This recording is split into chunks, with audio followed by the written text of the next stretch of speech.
اپنے مال کے ساتھ ساتھ اپنی صلاحیتوں کا بھی صدقہ دیں، کسی کو مخلصانہ مشورہ دیں، کسی کا مفت میں کام کر دیں، کسی کی کوئی مشکل آسان کر دیں، کسی کا دکھ بانٹ لیں، کسی کی خوشی کی وجہ بن جائیں۔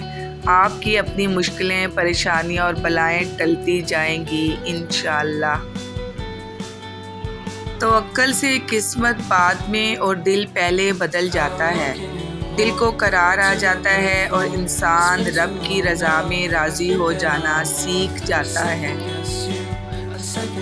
وہ دل کتنے خوبصورت ہوتے ہیں جن میں کسی کے لیے حسد، بغض، کینہ نہیں ہوتا، بس محبت، شفقت اور خیر کے جذبات ہوتے ہیں۔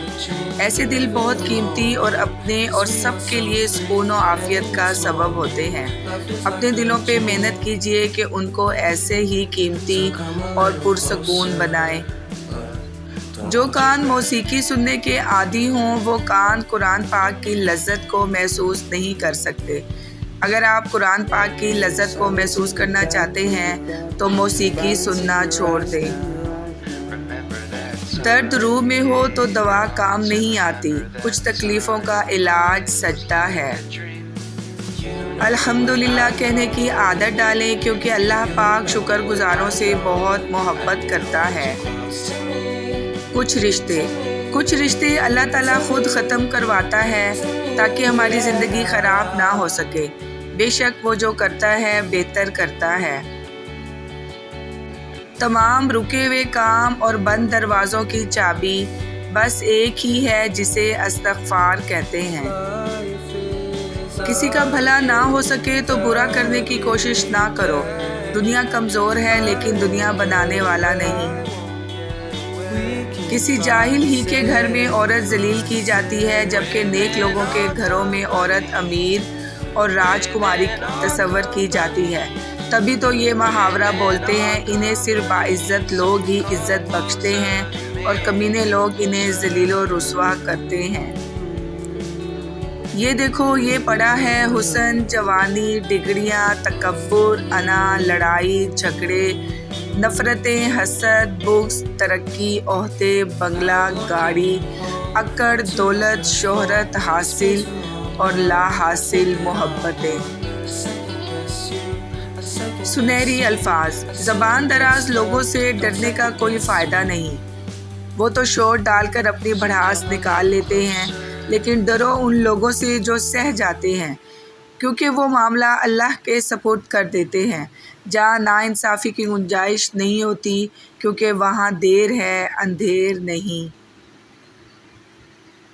برداشت سے زیادہ۔ اور جب آپ کو لگے کہ اللہ کی مدد، اللہ کا جواب نہیں آ رہا تو اپنے صبر کو مضبوطی سے تھامے لینا، کیونکہ آزمائش جہاں برداشت سے زیادہ ہو جاتی ہے وہیں سے کوئی نہ کوئی معجزہ ہو جاتا ہے۔ بانٹنا سیکھیں، لوگوں میں بانٹتے رہا کریں۔ دوا نہیں تو دعا ہی سہی، علاج نہیں تو تسلی، کچھ نہیں تو میٹھے بول اور مسکراہٹ۔ کچھ فیصلے بالکل خودکشی کی طرح ہوتے ہیں، بہت مشکل، شفاق، مایوس کن اور سخت، مگر کرنے پڑ جاتے ہیں۔ روشنی یوں نہیں ملتی، کچھ نہ کچھ جلانا پڑتا ہے۔ وقت یا پیار دونوں کی مار انسان کو بالکل بدل دیتی ہے، پہلے جیسا کچھ بھی نہیں رہتا۔ پہل کیجیے تعلق جوڑنے میں، رابطہ کرنے میں، کسی کو زندگی کی طرف واپس لانے میں، نا امیدی کے خاتمے میں، مسکرانے میں، یہ بھی صدقہ ہے۔ مکافات عمل جب شروع ہوتا ہے تو آپ کو وہ پتھر بھی آ کر لگتے ہیں جو آپ نے ٹھہرے ہوئے پانی کو مارے تھے۔ کسی کی جگہ لینا اور کمی پوری کرنا دو الگ باتیں ہیں۔ جگہ لی جا سکتی ہے لیکن کمی پوری نہیں کی جا سکتی۔ سفر میں دھوپ تو ہوگی، جو چل سکو تو چلو، سبھی ہیں بھیڑ میں، تم بھی نکل سکو تو چلو۔ درد تو وہی دیتے ہیں جنہیں حق دیا جاتا ہے، ورنہ غیر تو دھکا لگنے پر بھی معافی مانگ لیتا ہے۔ اے زندگی تیرے جذبے کو سلام، پتہ ہے کہ تیری منزل موت ہے، پھر بھی دوڑ رہی ہے۔ اپنی طاقت پر گھمنڈ مت کیجیے، بلکہ کسی ہسپتال میں جا کر ایسے مریضوں کو دیکھیں جو کروٹ بدلنے کے لیے بھی کسی کے محتاج ہیں۔ یہ کامیابیاں، عزت، یہ نام تم سے ہے، اے میری ماں، میرا سارا مقام تم سے ہے۔ خلوص، شفقت، پیار اور صبر سے سرشار عظیم ہستی کو سلام۔ بسم اللہ الرحمن الرحیم۔ میرے اور آپ سب کے گناہوں کو بخش دے اے اللہ، ہمارے نصیب اچھے کرے اور ہمیں آسمان کے ستاروں اور سمندر کی لہروں سے بھی زیادہ خوشیاں نصیب کرے، آمین یا رب العالمین۔ بیوی، جس طرح استری کرنے سے کپڑوں میں جان آ جاتی ہے، بالکل اسی طرح سب کے سامنے عزت دینے سے بیوی میں بھی جان آ جاتی ہے۔ رشتوں کا ایک روپ مطلب پرستی بھی ہے۔ کھٹ پتلی کی طرح جی حضور کرتے رہو تو سب ٹھیک، ورنہ رشتے کچے دھاگے کی طرح ٹوٹ جاتا ہے۔ آپ کا واٹس ایپ سٹیٹس آپ کے اندر کی آواز ہے۔ کوشش کریں کہ اپنی آواز جائز رکھیں، سننے والے دیکھنے والے کو گناہ نہ ہو۔ مولانا رومی سے کسی نے پوچھا زہر کیا ہے؟ فرمایا ہر وہ چیز جو ہماری ضرورت سے زیادہ ہو وہ زہر ہے، خواہ وہ قوت ہو، اقتدار ہو، دولت ہو، بھوک ہو، لالچ ہو، محبت ہو یا نفرت۔ لوگوں سے ملنے والی تکلیف کے باوجود ان سے اپنے معاملات درست رکھنا، ان کے بارے میں اپنے دل میں منفی جذبات نہ آنے دینا اور ان کے لیے دعائے خیر کرنا ہمارے نبی حضرت محمد صلی اللہ علیہ وآلہ وسلم کی سنت ہے۔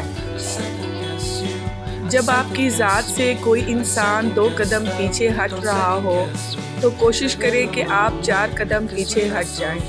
اس کو عزت نفس کہتے ہیں، کیونکہ جس کے لیے آپ کی ذات اور آپ کی بات بے معنی ہو جائے تو راستہ بدل لینا ذہنی اذیت سے بچنے کا بہترین طریقہ ہوتا ہے۔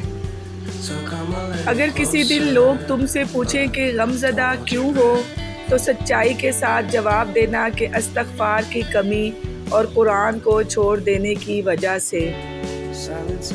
زندگی میں کچھ لوگ خوشبو کی مانند ہوتے ہیں، ساتھ نہیں ہوتے، پاس نہیں ہوتے، نظر بھی نہیں آتے، لیکن اپنی چاہت سے، اپنی خلوص سے، اپنی باتوں سے تاعمر ہماری سوچوں میں، ہمارے لفظوں میں، زندگی کے ہر پہلو میں مہکتے رہتے ہیں۔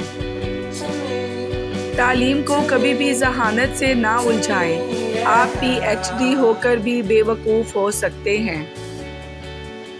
جب اللہ تمہیں انتظار کے ذریعے آزماتا ہے تو شیطان دعا پوری نہ ہونے کے وسوسے تمہارے دل میں ڈالتا ہے۔